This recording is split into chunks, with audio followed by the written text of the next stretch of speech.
This is Outnumbered. I'm Harris Faulkner. Here today, Meghan McCain, host of Kennedy on the Fox Business Network. Kennedy! Republican strategist and Fox News contributor Lisa Booth. And today's hashtag One Lucky Guy. We welcome back Judge Alex Ferrer.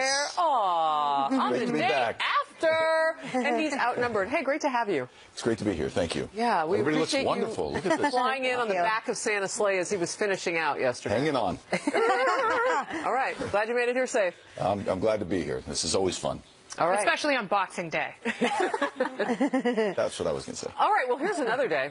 The inauguration. And it's less than a month away from now, and the president-elect faces some daunting deadlines and issues that were front and center during the campaign and the transition.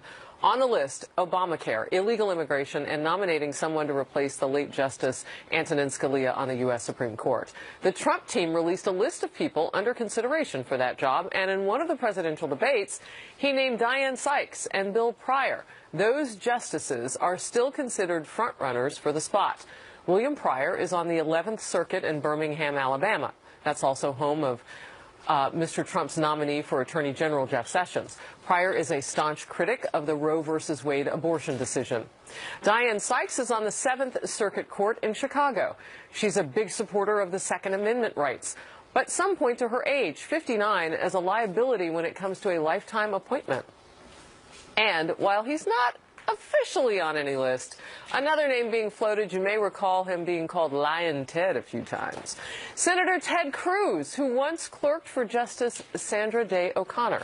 Mr. Trump will have a Republican majority in the Senate, but Democrats will likely mount quite the confirmation battle. Some Democratic senators say they will give Trump's nominee the so-called Garland treatment to retaliate for Republicans' delay tactics used to block President Obama's nominee, Merrick Garland. So, out of all of those names, what can you tell us? Well, they're all very intelligent and very accomplished, and of course they're all conservative. Obviously, had Hillary won, we'd be looking at very intelligent and very accomplished nominees as well, or potential nominees, but from a different philosophical viewpoint.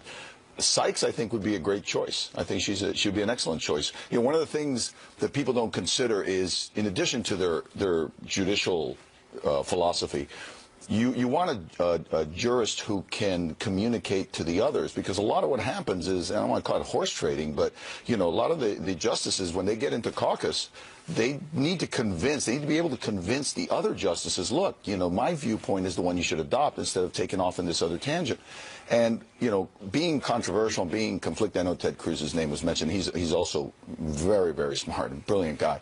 But he does have a tendency to be controversial. Now, Dianne Sykes has a reputation for being very personable and charming and approachable and likable. And that goes a long way in winning votes over to your side. All right, so that's how it could go if it goes well. If the Democrats, Lisa, decide to put up much of a fight, how ugly could that get? I think it could get pretty ugly, because they are going to keep the fact that, you know, Republicans sort of held up the process with Merrick Garland. And so I think it's going to be personal. And this is an area where, you know, they truly can try to block some of, you know, whoever Donald Trump ends up selecting here. Because if you look at the cabinet choices, because of changes that the Democrats made and that Harry Reid made, Donald Trump, as long as he keeps the Republican line, can pretty much get anyone through on the cabinet choices that he wants. But I actually think that Senator Ted Cruz could be a good choice from a political standpoint, because Senator Cruz has already sort of tipped his hat to the fact that he may be a nuisance of sorts to President-elect Donald Trump. Sure. So this is one way of someone who's going to strictly adhere to the Constitution, have those conservative values, and you sort of get him out of the way politically. All right. How about a real basic question, though, about Ted Cruz? How do you have a guy who you named Lion Ted on the highest court in the land? I think old wounds from campaigns can heal when you're talking about getting debatably the least popular senator out of the Senate. I don't think he'd have anybody putting up much of a fight. They probably want him out and on the Supreme Court. I've grown to like Ted Cruz a lot more than I ever did in the past year, and I think people could move on.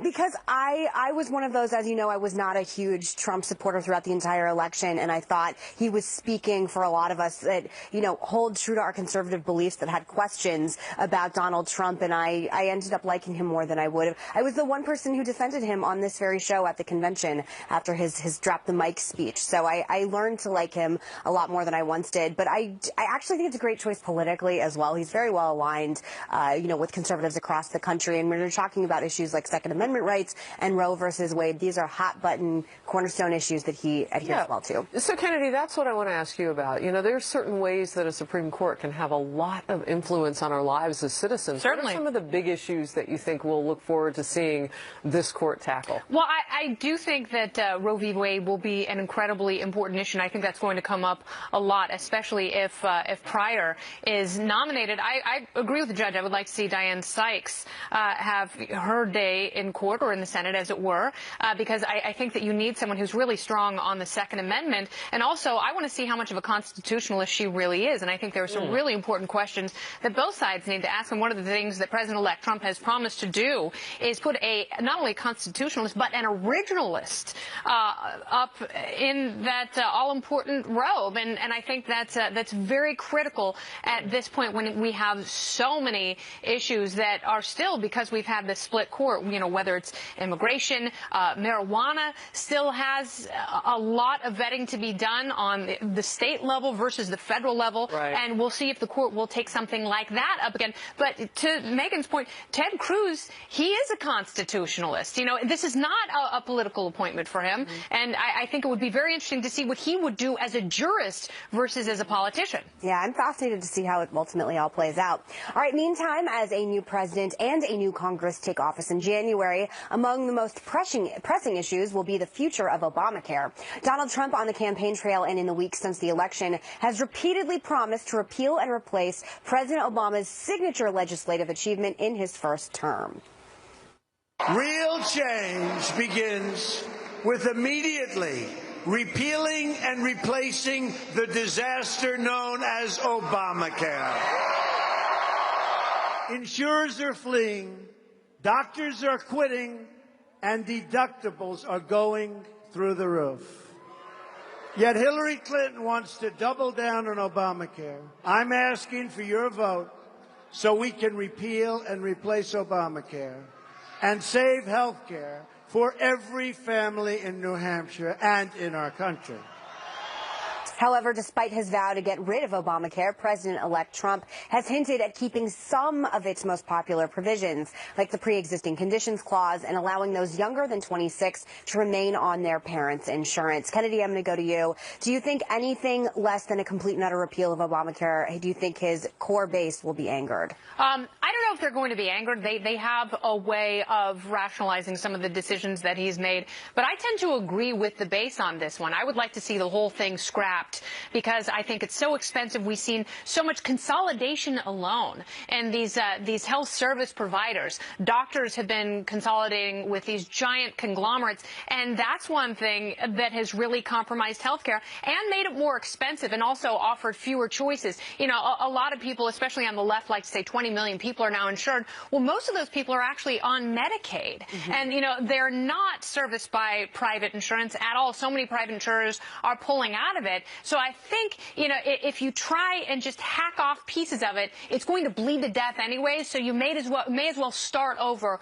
with an entirely new process. And I think that Senate Democrats will be on board with that if they truly care about Americans getting good health care in this country. Yeah, that's a $64,000 question, Judge, is will they ultimately help Donald Trump repeal and then replace it? Because even Democrats have admitted at this point it is a disaster. This is going to be a battle among Democrats, because they don't want to be seen as supporting the demise of Obamacare. But there are Democrats that are up for re-election in 2018 in key states that are going to be difficult for them to win if they oppose Donald Trump. So he's probably going to get some support on this. Now, it's not going to be easy, though. Remember, Obamacare was instituted during Obama's first term. It's been around and building and growing tentacles into everything. This is not something that's going to be flipped immediately. It's going to certainly not be done in the first year. It's going to take probably a couple of years to do. And I think the question is going to be, what does he replace it with? Because if he replaces it with something worse, he's in serious trouble. I think the idea that he's floated about opening up interstate competition is key to this. The idea that insurance companies can't compete between states is crazy, because that's where you're going to get the lowest prices, and that's Right. where you're going to get the best deals. Lisa, I want to go to you on this. Again, if it's not completely repealed, if he keeps some of the mandates that we were talking about earlier, like 26-year-olds being able to stay on their parents' plans, is there going to be outrage from his supporters? Potentially, but I do think that there is pressure on Democrats that are facing, tough 2018 elections to potentially play ball here, especially depending on what Republicans end up putting forward. Because you look, I think there's at least 5 states where Donald Trump won by double digits. And so those guys could potentially have a tough 2018. But also looking at 2018, Republicans really need to try to get this done in the first 2 years. Because if there's any lesson under President Obama, when a party controls this much power, even though the map looks really good for Republicans, you just don't know. And this is something that Republicans have promised repeatedly to voters. And it absolutely has to get done, or I just don't know how voters are going to be able to trust Republican candidates That's a good again. point, because it was really a down ballot issue. It wasn't just about Donald Trump and the presidency. I would say that the Republicans need to be careful going forward. They have got to have a plan that looks better than the one that we have right now, and how to protect those people who are 26 and, or pre-existing conditions, I think is probably the example that I would give, that you would have to protect that going forward to make sure. And the other thing is that the IRS is running this baby. Like they've been the revenue capture for all of this. And so now you've got to figure out, are you going to continue to let the Internal Revenue Service run this, or is it going to be, revenue-wise very different? So there's some big questions to answer before you repeal it. What is that replacement going to look like? And that's a really good point, because Steve Mnuchin, who's the incoming Treasury Secretary, at least the nominee at this point, will have as much say as someone like Tom Price at Health and Human Services. All right, a lot of questions about what President-elect Trump is going to do about illegal immigration once he's in the White House. Remember, we're talking about the first 100 days now. One of his big campaign promises was building a wall. Remember that? We'll get Mexico to pay for it. He brought it up in just the past few weeks. We will build a great wall, and we will stop illegal immigration for once and for all.